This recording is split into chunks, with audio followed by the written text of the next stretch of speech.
નમસ્કાર મિત્રો, ધોરણ 11 ચેપ્ટર નંબર 6 સુરેખ અસમતાઓ. હવે સુરેખ અસમતાઓમાં આપણે કેવી રીતે ખ્યાલ મેળવીએ તો ધારો કે આપણને એમ કે એક વર્ગના 60 વિદ્યાર્થીઓ છે. ધારો કે 60 વિદ્યાર્થીઓ એને એમ કે એમની ઊંચાઈ એ 120 કરતા સેન્ટીમીટર કરતા વધારે છે એવું ધારો કે તો આપણે x ને ઊંચાઈ કહીએ આમ તો 120 કરતા કેવી થવાની આ મોટી, આ બધા વિદ્યાર્થીઓની ઊંચાઈ થઈ. એ તમારે વજન ધારો કે આપ્યું હોય ને એમ કે ભાઈ વજન છે એ વર્ગના 60 વિદ્યાર્થીઓનું વજન એ 50 કે 50 કરતો વધારે છે તો 50 કે 50 કરતા વધારે છે તો આપણે શું કહી શકીએ, આમ લખવું પડે ઇક્વલ ટુ, એટલે 50 છે કાં તો 50 કરતા મોટું છે. તો આ રીતે આપણે દર્શાવી શકીએ. આવી બધી અસમતાઓની લેસ ધેન ને greater than, less than equal to, greater than equal to. તો આપણે જે ગણ ચેપ્ટર આવતું એમાં આપણે અસમતાઓની થોડી ઘણી વાત કરેલી કે એના ક્લોઝ ઇન્ટરવલના સંદર્ભમાં વાત કરી, પણ થી મોટું કે થી નાનું, લેસ ધેન, ગ્રેટર ધેન. તો સુરેખ અસમતામાં આપણે આટલી વસ્તુની યાદ રાખીએ છીએ. પછી એના નિયમો કેટલાક એકાદ મેં લખ્યો છે, પછી બાકીના આપણે લખીએ, થોડોક ટાઈમ બચે એટલા માટે મેં લખ્યું છે. આ બધું આપણે થોડું ઘણું જાણીએ છીએ. તો આપણે આવું કહીએ કે બે વાસ્તવિક સંખ્યાઓ કે બૈજિક પદાવલી વચ્ચે ધારો કે લેસ ધેન હોય કે ગ્રેટર ધેન હોય, less than equal to, greater than equal to હોય, એવા સંબંધો હોય એને અસમતા કહેવાય. એટલે ધારો કે આમ લખ્યું હોય 3x અને 50 લેસ ધેન ગ્રેટર ધેન 50 લખ્યા હોય, ધારો કે 3x less than or equal to 50 લખ્યા હોય, તો આ બધા જે થવાના એવા સંબંધો જે હોય, આવા સંબંધો આવતા હોય એને આપણે અસમતા કહીશું. એમાં જુઓ ax plus b greater than or greater than 0, ax plus b less than 0, ax plus b greater or equal to 0, ax plus b less or equal 0 પ્રકારની અસમતા હોય ને એને એક ચલની સુરેખ અસમતા કહેવાય. એટલે સુરેખ આપણે સમીકરણ લખતા ને એવું જ થયું કે આને સુરેખ અસમતા કહીશું. એ તમારે ax square plus bx plus c હોય, એમાં લેસ ધેન હોય, ગ્રેટર ધેન હોય, ઇક્વલ ટુ હોય, અહીં પણ લેસ ઓર ઇક્વલ ટુ હોય, તો એ એક ચલની દ્વિઘાત અસમતા આપણે એને કહીશું. હવે આ અસમતા હોય ને એના ઉકેલ આવશે. આપણે આ ચેપ્ટરમાં બે રીતે ઉકેલ આવશે. એક સાદા ઉકેલ તમને આપેલા હશે અને બીજા નંબરમાં એવું લખેલું હશે કે આલેખ આપેલો હોય તમારે આલેખ દોરવાનો હશે. બરાબર? તેમાં આપણે પહેલા નંબરમાં આવું લખ્યું છે, અસમતાની બંને બાજુ, અસમતા કોઈ પણ હોય એની બંને બાજુ સમાન સંખ્યા ઉમેરતા કે બાદ કરતા અસમતાની નિશાની બદલાતી નથી.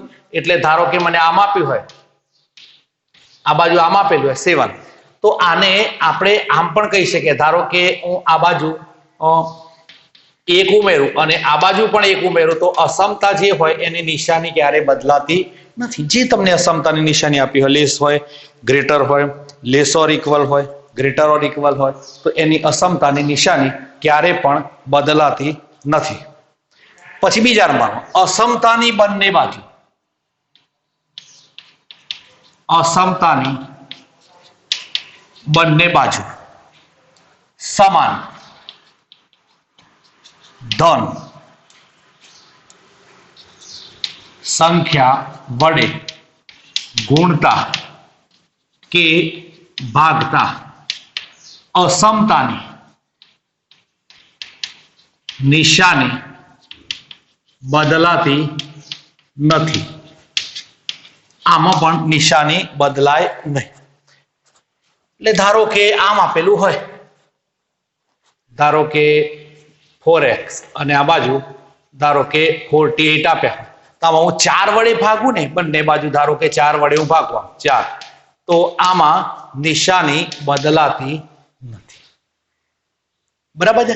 તો આટલી સંખ્યાને આને પણ આપણે યાદ રાખીશું. ભાગીએ અથવા ગુણીએ તો નિશાની બદલાતી નથી. નંબર 3, ધારો કે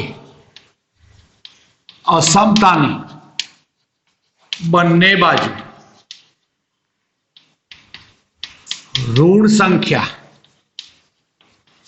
વડે ગુણતા કે ભાગતા અસમતાની નિશાની બદલાય છે. જો એ કેવી રીતે કહી શકીએ આપણે કે ધારો કે 4 અને 2 આપેલા છે, એ વાત કરીએ સામાન્ય. 4 અને 2 આમ લખીએ, 2 અને 4. તો આપણને ખબર છે કે ભાઈ 2 કરતા 4 કેવા થવાના, તો કે મોટા થવાના. બરાબર. તો આ આપણને આપેલું છે, સાચું છે. હવે આમાં હું બંને બાજુ ધારો કે -1 વડે ગુણું. સામાન્ય નાની સંખ્યા લઈએ. જો -1 વડે ગુણીએ તો 2 અને -1 4 અને -1 થાય. આ બાજુ કેટલા થવાના? -2. આ બાજુ કેટલા થવાના? -4. તો આ બંનેમાં મોટા કોણ થયા? તો કે -2 થયા. તો આપણે એવું કહ્યું કે ભાઈ અસમતાની બંને બાજુ ઋણ સંખ્યા વડે ગુણતા કે ભાગતા અસમતાની નિશાની બદલાય છે. એટલે લેસ ધેન હોય તો ગ્રેટર ધેન હોય તો લેસ ધેન. આ કેવા થઈ જવાના? આમ થવાના. એટલે આપણે કોઈ પણને માઇનસ વડે ગુણીએ એટલે અસમતા જે હોય એ અસમતા તમારી બદલાઈ જશે. આને આપણે યાદ રાખવાનું છે. બરાબર છે. પછી ધારો કે સંખ્યા રેખા પર ઉકેલ બનાવવાના હોય. સંખ્યા રેખા પર ઉકેલ દર્શાવવા માટે ખાલી આમ લખું છું કે x અને a. બરાબર. આ ઉકેલ તમારો x હોય અને એમ કે a કરતા મોટી સંખ્યાઓ અથવા a ની જગ્યાએ 2 લઈએ. ચાલો ને 2. તો આને સંખ્યા રેખા પર દર્શાવવું હોય તો આપણે કેવી રીતે દર્શાવી શકીએ? તો આપણને ખબર છે કે અહીં 0 હશે, અહીં 1 અને અહીં 2 હશે. તો અહીં 2. આ કેવી સંખ્યાઓ છે? 2 કે 2 કરતા નહીં, 2 કરતા મોટી. જો 2 કરતા મોટી આપે તો 2 આવતો નથી, તો 2 ને કેવો લખવાનું? પોલો ભાગ આવો લખવાનો. અને 2 કરતા મોટો ભાગ એટલે આમ આપણે દર્શાવી શકીએ. બરાબર. સંખ્યા રેખા પર દર્શાવવાનું કે આમ થાય. પણ ધારો કે આમ કે ચલો આમ 2 જ લખીએ. 2 કે 2 કરતા મોટી, તો આવી સંખ્યાઓ જે આપેલી હોય એને આપણે સંખ્યા રેખા પર અહીં 0 આવવાના, અહીં 2 આવવાના. તો 2 આવી જાય છે તો 2 પાછો કેવો ભાગ કરવાનો? ઘાટો ભાગ. અને 2 કરતા મોટી સંખ્યાઓ આપણે આમ ઉકેલને દર્શાવી શકીશું. એટલે લેસ ધેન હોય કે ગ્રેટર ધેન હોય. ધારો કે અહીં તમને આ આપેલું છે, આ ગ્રેટર ધેન આપેલું છે, પણ લેસ ધેન હોત તો 2 કરતા નાની, તો કયો ભાગ આવતો? આ બાજુનો ભાગ લખતા. તો આ રીતે આપણે બહુ સરળ ચેપ્ટર છે અને નાનું ચેપ્ટર છે. એટલે આ અસમતાઓને આપણે આ રીતે યાદ રાખીશું. આવી અસમતા હશે, ખાલી અસમતા ઉકેલવાના નિયમો જ આપણે યાદ રાખવાના છે. અને આ નિયમોને આપણને આવડી જાય તો દાખલાઓ આપણને બિલકુલ સરળ લાગશે, કોઈ મુશ્કેલી આવતી નથી. બરાબર. આટલું આપણે લખી દેવાનું અને આટલું લખીએ એટલે આપણને એના એક્ઝામ્પલ ખૂબ સરળતાથી આવડશે. બરાબર. એક્ઝામ્પલ કોઈ ભારે એવો નથી કે જે આપણને મુશ્કેલી પડતી હોય. ચાલો હવે ક્વેશ્ચનની આપણે શરૂઆત કરીએ. ક્વેશ્ચન નંબર 1 લખીએ. ચાલો, એક મેં ક્વેશ્ચન લખ્યો છે 24x લેસ ધેન 100 ને પ્રાકૃતિક સંખ્યા x અને પૂર્ણાંક સંખ્યા x માટે ઉકેલો. ચાલો, આપણને આપેલું આમ છે 24x અને આ બાજુ 100. પ્રાકૃતિક સંખ્યા એટલે આપણને ખબર છે કે n થાય. પૂર્ણાંક સંખ્યા એટલે આપણે શું લખતા હતા? z લખતા હતા. તો આમાંથી 24 વડે હું બંને બાજુ ભાગું તો કેટલા લખી શકું? આવું લખીએ શરૂઆતમાં, પછી આપણે નહીં લખીએ આવું. તો આ બાજુ કેટલા થઈ ગયા? તો આ બાજુ x થયા,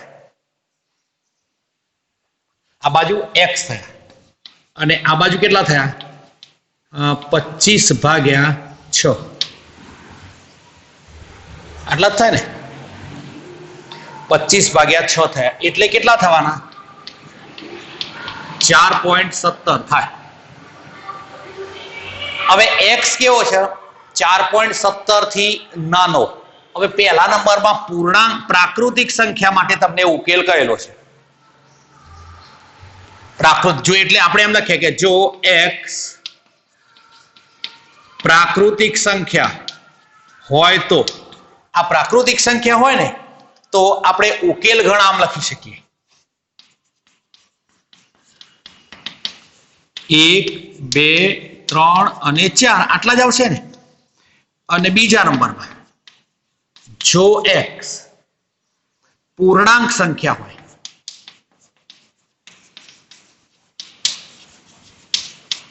તો ઉકેલ ગણ બરાબર ધ્યાન રાખજો. જો પૂર્ણાંક સંખ્યા હોય ને તો બધી આવવાની સંખ્યા 4 કરતા બધી કેવી સંખ્યા 4 કે 4 કરતા કઈ બધી સંખ્યાઓ નાની આવવાની. નાનીમાં કેવી આવવાની 0 આવી જશે, માઇનસ આવી જશે, બધી આવી જશે, અનંત સુધી માઇનસ આવશે. એટલે આપણે કેટલા લખાય? -3 -2 -1 0 1 2 3 અને 4. આનો ઉકેલ થવાનો. બરાબર છે ને? ચાલો ક્વેશ્ચન નંબર 2 માઇનસ લખીએ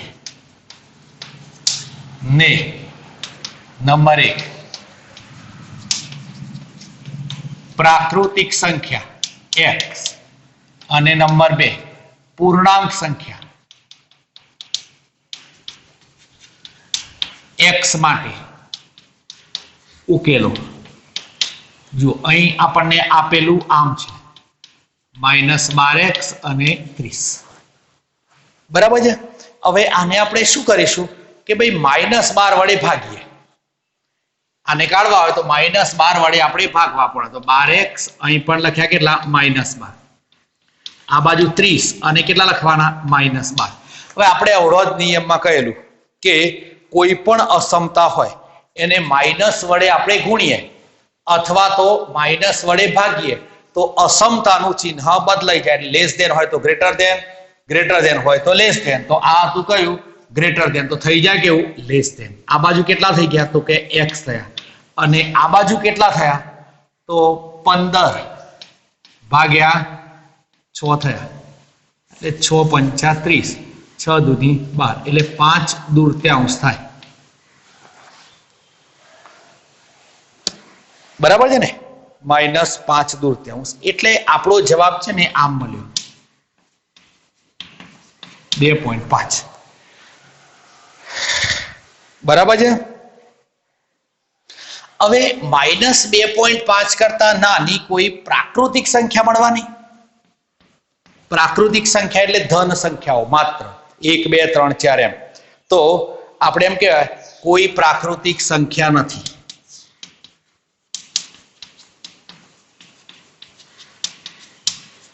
ઉકેલ ન મળે અથવા તો ઉકેલ ફાય ન મળે લખો ચાલશે. ચાલો પછી આમાં જો x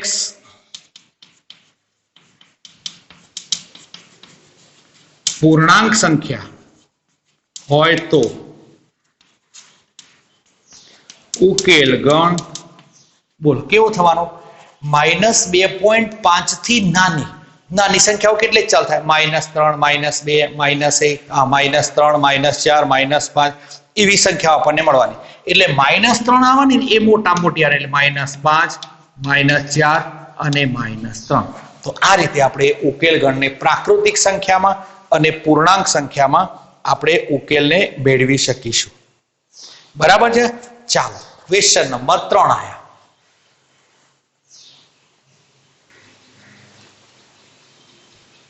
ચાલો question number 3 5x - 3 greater than 7.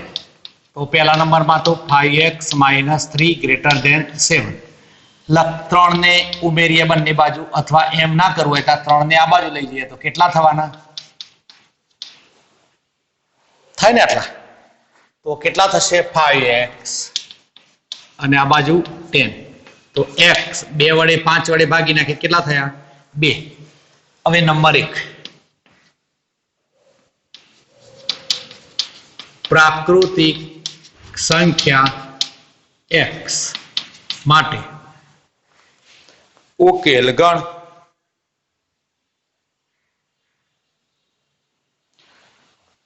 પ્રાકૃતિક સંખ્યા x માટે ઉકેલ ગણ. હવે પ્રાકૃતિક સંખ્યા x માટે ઉકેલ ગણ લઈએ તો ઉકેલ ગણ તો કેટલો મળવાનો ખબર છે? 1 જ મળશે. નંબર 2 પૂર્ણાંક સંખ્યા x માટે ચલો 2 કરતા નાની સંખ્યાઓ ઉકેલ ગણ બોલો કેટલી મળવાની? તો -3 -2 -1 0 અને 1 પણ ત્રીજા નંબરમાં નથી પૂછાયું પણ હું એમ લખું છું વાસ્તવિક સંખ્યા x માટે આ ધ્યાન રાખજો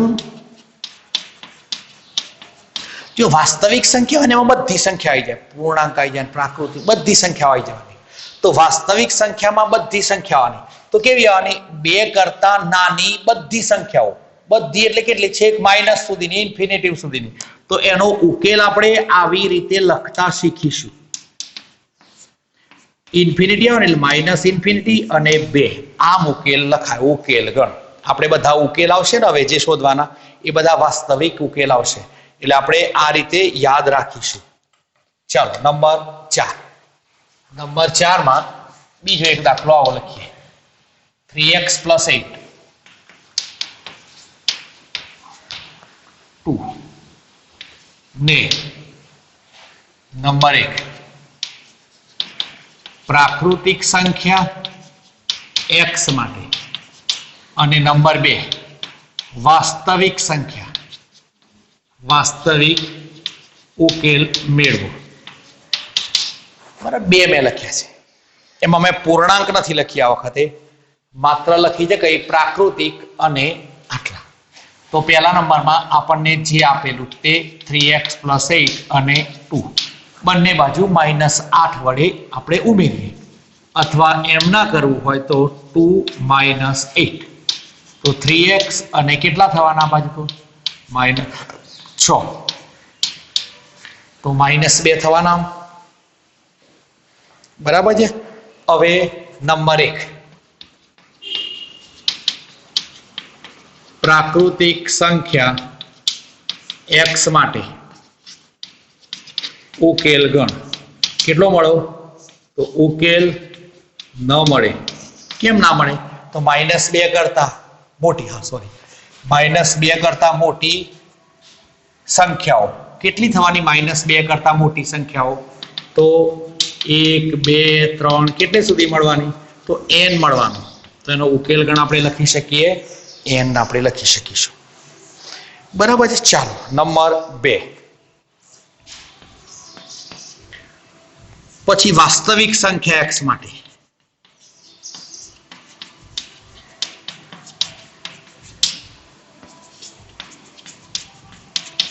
જો વાસ્તવિક સંખ્યા હોય ને તેમાં -2 કરતા બધી મોટી સંખ્યાઓ મોટી એટલે કેટલી આવવાની -1 આવવાનું -1.2 આવવાનું -1.5 આવવાનું 1 આવવાનું 5 આવવાનું 5.7 બધી સંખ્યાઓની તો નાનામાં નાની સંખ્યા કઈ છે તો -2 આ ભાગ હોય ને નાની કહેવાય તો નાનો ભાગ આગળ લખવાનો -2 અને -2 કરતા કેવી મોટી બધી સંખ્યાઓ ધન સંખ્યાઓ તો -2 ઇન્ફિનિટિવ આપણે એનો ઉકેલ લખી શકીએ એટલે આપણે જે હવે ઉકેલ લખવાના આવશે એ બધા આ રીતના ઉકેલ લખવાના આવશે બરાબર ક્વેશ્ચન નંબર 5 મેં ક્વેશ્ચન લખ્યો છે હવે ક્વેશ્ચન નંબર 5 એમાં મેં 5 ક્વેશ્ચનો લખી નાખ્યા જુઓ કે નીચેની વાસ્તવિક સંખ્યા x માટે અસમતાનો ઉકેલ મેળવો એટલે આમાંથી આપણે x ની સંખ્યા મેળવવાની છે અને વાસ્તવિક ઉકેલ એટલે r માં ઉકેલ આપણે મેળવવાનો બરાબર છે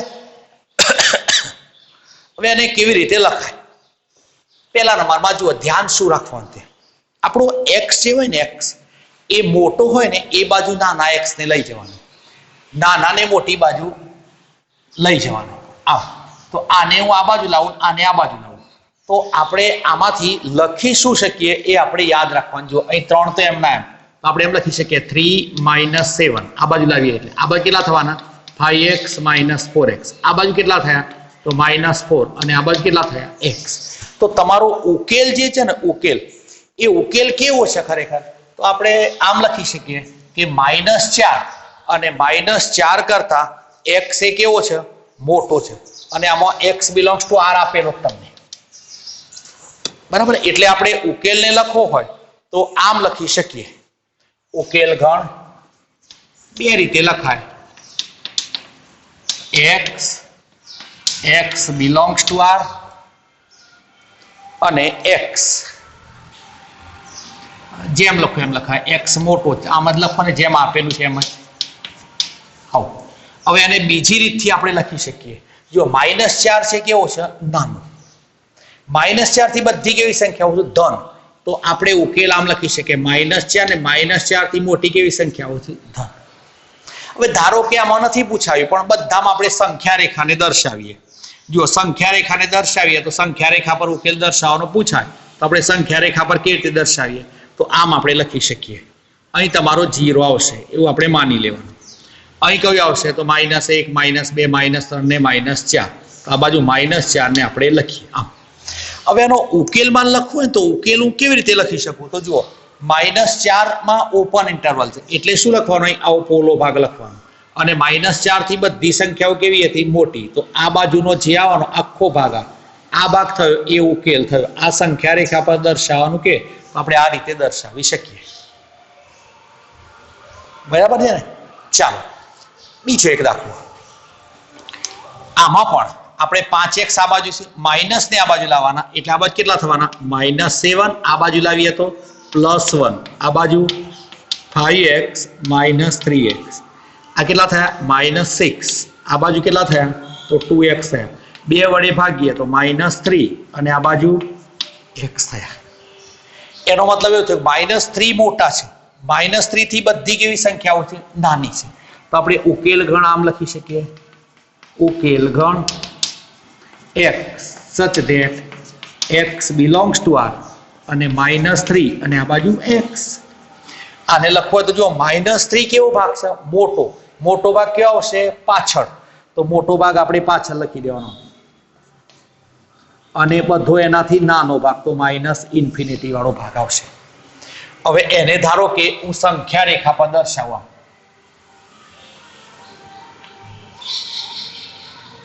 આ બાજુ 0 આવે, આ બાજુ -3 આવશે. તો -3 થી બધી કેવી સંખ્યાઓ હતી? તો નાની હતી. તો -3 આવો પોલો ભાગ લખવાનો અને ત્યાંથી આ ભાગ જે મળ્યો તમને આ એ તમારો ઉકેલ થવાનો. આ યાદ રાખવાનું છે. સંખ્યા રેખા પર દર્શાવવાનું કે તો આપણે આ રીતે દર્શાવી શકીશું. બરાબર છે ને? તો આ રીતે આપણે સંખ્યા રેખા પર દર્શાવી શકીએ. ચાલો એનાથી આગળ આવું આપેલું થોડોક જુદો છે. હવે આમાં આપણે શું કરવું પડે? તો પહેલા ના ખબર પડે ને તો આપણે આખો લસા લઈ લેવાનો. અહીંથી 6 લસા થાય તો અહીં કેટલા થયા? 6x + 3x + 2x અને આ બાજુ 11. ઉપર થયા 11x, આ બાજુ 6 અને આ બાજુ 11. તો 11x વડે ભાગી નાખીએ. ચલો આમ લખો પહેલા. આ બાજુ 66 થયા. હવે આ બાજુ 11 લાવો કેટલા થયા? 6. બરાબર છે ને? તો આપણે ઉકેલ શું લખાય? ઉકેલ ગણ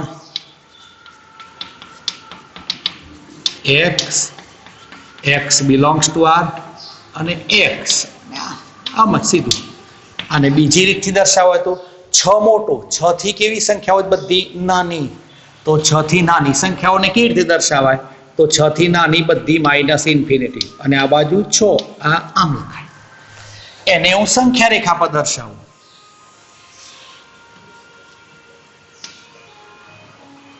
આ 0 આવશે, અહીં 6 હશે, માની લેવાનું આવું. તો આપણે શું કરી શકીએ? આ 6 આ ભાગ અને 6 થી બધી નાની સંખ્યાઓ તો આમ. તો આ તમારો ઉકેલ થયો. બરાબર છે ને?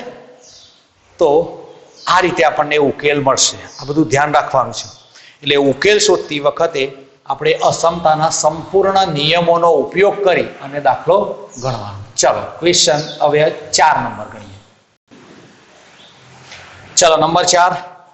નંબર 4 માં આવું આપેલું છે 3 2 - x greater arrow equal to આપેલા છે 2 અને 1 - x. તો પહેલા નંબરમાં બે ની અંદર ગુણિત દેવાના. તો કેટલા લખાય? 6 - 3x આ બાજુ 2 - 2x. બરાબર છે ને? આટલા આપણને શરૂઆતમાં મળશે. બરાબર છે ને? ચાલો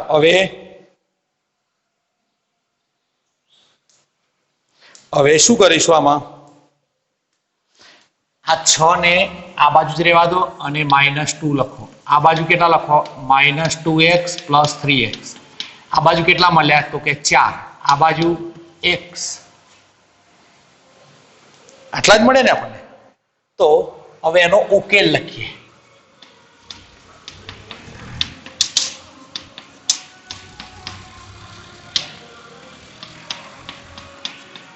બરાબર ધ્યાન રાખજો. હવે 4 કેવો છે? તો કે મોટો. તો મોટો ક્યાં આવશે?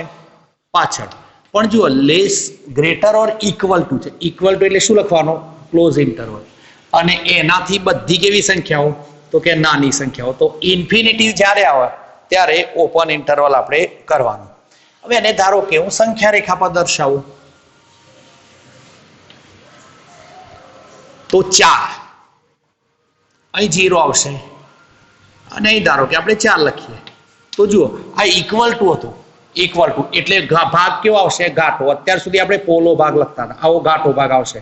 અને 4 થી બધી નાની સંખ્યાઓ એટલે આમ આપણે દર્શાવી શકીએ. તો આ રીતે આપણે સંખ્યા રેખા પર ઉકેલને દર્શાવી શકીશું. નંબર 5માં જુઓ આને અહીં ગુણી નાખું તો કેટલા લખું?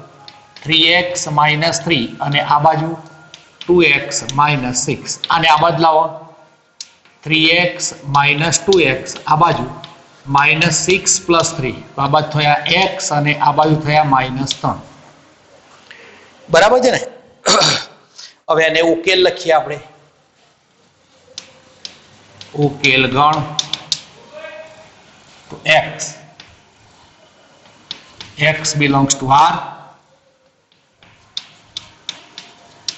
આટલા થયા. અને એને ઉકેલ દર્શાવવો હોય તો -3 મોટા છે તો મોટો ભાગ કયો આવશે? પાછળ. અને આ બાજુ -ઇન્ફિનિટી. સંખ્યા રેખા પર દર્શાવીએ આમ તો અહીં 0 આવશે, અહીં -3 આવશે. તો -3 થી બધી નાની સંખ્યાઓ. તો -3 થી બધી નાની સંખ્યાઓ લઉં તો -3 તો આવશે જ આમ, પણ -3 થી બધી નાની એટલે આમ સંખ્યાઓ આવશે. તો આ રીતે આપણે ઉકેલને દર્શાવી શકીએ. બરાબર છે? ચાલો નંબર આયા આગળ 6. ચાલો નંબર 6 માં આવું આપેલું. આપણે એવું પહેલા કહેતા હતા કે પહેલા લસા લઈ લેવો એટલે થોડુંક સરળતા રહે. તો અહીંથી આપણે આમ લખીએ x + 2 અને નીચે 2. બરાબર છે? હવે આનો ક્રોસ ગુણાકાર કરી દે તો અહીં લખાય કેટલા? 2x. અહીં આને 3 વડે ગુણો તો 3x + 6. બરાબર થઈ ને આટલું? હવે આ 6 ને આપણે પેલી બાજુ લઈ જઈએ. આ 6 ને હું આ બાજુ લઈ જાઉં તો કેટલા લખાય? 6. આ બાજુ 3x - 2x. આટલા થાય ને? 3x - 2x.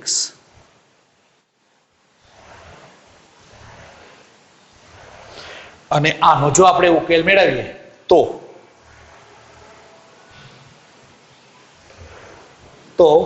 આપણને એનો ઉકેલ મળી જશે. એટલે આપણે લખી શકીએ આમ 6 અને આ બાજુ x. પછી તમે ઉકેલ જાતે લખી દેજો.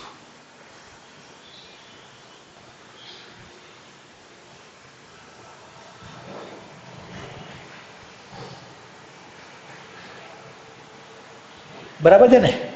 એટલે ધ્યાન જો બરાબર જોઈ લેજો. ચાલો હવે આગળ બીજું એક 6 પછી 7 નંબરમાં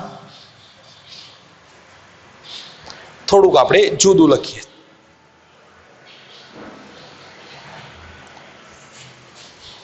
આપેલું છે એમાં પહેલા ક્રોસ ગુણાકાર કરવાનો. કેટલા લખાય? 9. પછી x - 2 અને આ બાજુ 25 અને 2 - x. બરાબર છે?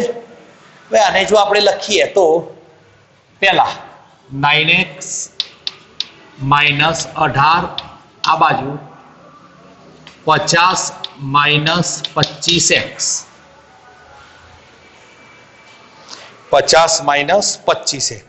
હવે આ બાજુ તો 9 તો આપેલા જ હતા, તો હું આને આમ લખું 9x પ્લસ 25x. આ બાજુ 50 પ્લસ 18. આ કેટલા થયા? 34x. અને આ બાજુ થયા 68. તો x આ બાજુ 2 વડે ભાગો તો કેટલો જવાબ મળ્યો? તો કે 2 જવાબ મળ્યો. હવે એનો ઉકેલ ગણ લખીએ. ઉકેલ ગણ x belongs to r અને આને લખવો હોય તો જુઓ 2 મોટા છે, મોટા કેવા લખવાના? પાછળ. 2 કરતા બધી કેવી સંખ્યાઓ? તો કે નાની સંખ્યાઓ. તો માઇનસ ઇન્ફિનિટી. એને સંખ્યા રેખા પર દર્શાવીએ. સંખ્યા રેખા પર આપણે દર્શાવીએ તો 2 અહીં આવશે. ધારો કે 0 અહીં લઈએ તો અહીં 2 આવશે. પણ 2 તો ભાગ આવી જાય છે ને, ઓપન ઇન્ટરવલ છે, ક્લોઝ ઇન્ટરવલ છે, એટલે આપણે શું કરીશું? 2 અને આ બાજુ આમ.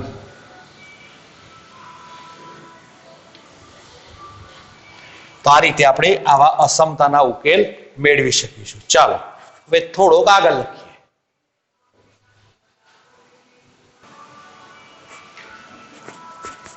ચાલો હવે નંબર 6 વડો ગણેલો અહીં, એમાં થોડીક ભૂલ હતી. x/3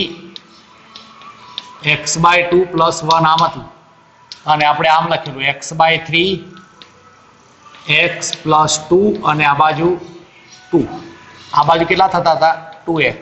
આ બાજુ 3x પ્લસ 6 અને આ બાજુ લાવીએ તો -6 થાય અને આ બાજુ 3x minus 2x એટલે -6 અને x. આપણે થોડુંક સાદું રૂપમાં 6 લખાઈ ગયેલા એટલે થાય કેટલા? તો -6 થાય. હવે આનો ઉકેલ તમે લખો તો ઉકેલ x belongs to r અને -6 અને x. -6 કેવા? તો કે મોટા. મોટા કેવા આવવાના? પાછળ. તો -6 અને માઇનસ ઇન્ફિનિટી. આમ ઉકેલ થાય. બરાબર છે. હવે એને સંખ્યા રેખા પર આપણે દર્શાવીએ તો સંખ્યા રેખા પર આમ થશે. -6 અહીં આવશે, -6 અહીં 0 લખીએ તો -6 થી બધી કેવી સંખ્યાઓ? નાની. તો બધી કેવી આવશે? આમ. અને આ ભાગ કેવો આવશે? આમ પોલો. બરાબર છે. એટલે આ દાખલો સુધારી લેજો. આપણે આટલે સુધી આને રાખીએ છીએ. હવે આપણે આગળ આ ટાઈપના બધા દાખલાઓ આવશે, એ તમને આવડશે એટલે એમાં કોઈ મુશ્કેલી આવતી નથી. ઓકે, બરાબર. આટલે સુધી આપણે રાખીએ છીએ.